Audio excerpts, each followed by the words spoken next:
14 বছরের কিশোরী ফাতেমা প্রতিদিনের মতো গিয়েছিল তার প্রিয় শিক্ষিকার কাছে প্রাইভেট পড়তে, কিন্তু সেই পড়ায় যে তার জীবনের শেষ পড়া হবে তা কেউ কল্পনাও করতে পারেনি।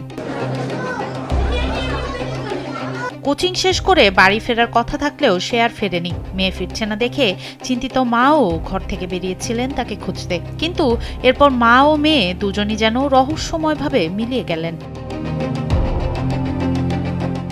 দীর্ঘ 21 দিন চলে গেল নিরুদ্দেশের ঘোরে। অবশেষে সেই শিক্ষিকার ফ্ল্যাট থেকেই বের হতে শুরু করলো উৎকট দুর্গন্ধ। প্রতিবেশীদের সন্দেহ হলে তারা পুলিশে খবর দেয়। পুলিশ গিয়ে যা দেখলো তা দেখে শিউরে উঠেছে সবাই। এখন যে কোনো ব্র্যান্ডের পুরাতন এসি বদলে নতুন ওয়ালটন এসিতে উপভোগ করুন 25% ছাড়।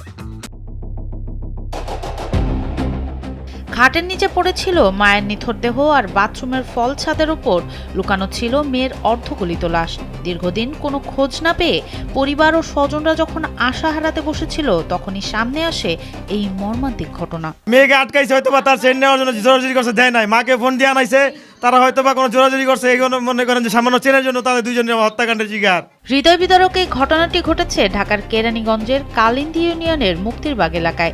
নিহতরা হলেন 32 বছর বয়সী রোকেয়া রহমান ও তার মেয়ে জুবাইদা রহমান ফাতেমা। গত 25শে ডিসেম্বর থেকে নিখোঁজ এই মা মেয়ের সন্ধানে হন্যে হয়ে খুঁজছিলেন পেশায় মুহুরী স্বামী শাহিন আহমেদ। থানায় জিডি ও অপহরণ মামলা করেও কোনো কুল কিনারা পাচ্ছিলেন না তিনি। বৃহস্পতিবার সন্ধ্যায় সেই শিক্ষিকার 5তলা ভবনের 2য় তলার ফ্ল্যাটটি তল্লাশি করে পুলিশ জোড়া মরদেহ উদ্ধার করে। বৃহস্পতিবারের সন্ধ্যা থেকে আমরা ফোন বন্ধ পাইছি, তারপরে শনিবার দিন এই বাসায় খোঁজাখুঁজির পর দিয়ে ঘর তালা মারা। তারপরে আমরা কইছি থানায় গেছি, শনিবার দিন জিডি করছি, পরে মামলা করছি অজ্ঞাতনামায়। তারা এরকম কোন করছে যেন ফাঁসি হয়। কেরানীগঞ্জ মডেল থানার ভারপ্রাপ্ত কর্মকর্তা এম সাইফুল আলম জানান, তাদের ধারণা এটি একটি সুপরিকল্পিত হত্যাকাণ্ড। তাদেরকে আমরা জিজ্ঞাসাবাদের জন্য থানায় নিয়ে গেছি।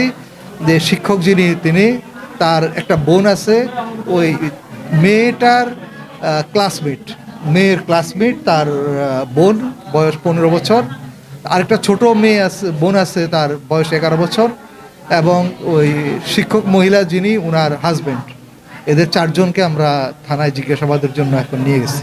রহস্য উদ্ঘাটনে পুলিশ ইতিমধ্যে গৃহশিক্ষিকার বাড়িসহ সংশ্লিষ্ট 4 জনকে জিজ্ঞাসাবাদের জন্য হেফাজতে নিয়েছে। মরদেহ দুটি ময়নাতদন্তের জন্য ঢাকা মেডিকেল কলেজ হাসপাতালের মর্গে পাঠানো হয়েছে। নিখোঁজের 3 সপ্তাহ পর মা মেয়ের এই অর্ধগলিত দেহ উদ্ধারের ঘটনায় স্তম্ভিত হয়ে পড়েছে সাধারণ মানুষ। পুরো এলাকায় এখন শোক আর আতঙ্কের ছায়া নেমে এসেছে। পুলিশ তদন্ত জোরদার করেছে এবং দ্রুত হত্যা মামলা করার প্রস্তুতি নিচ্ছে।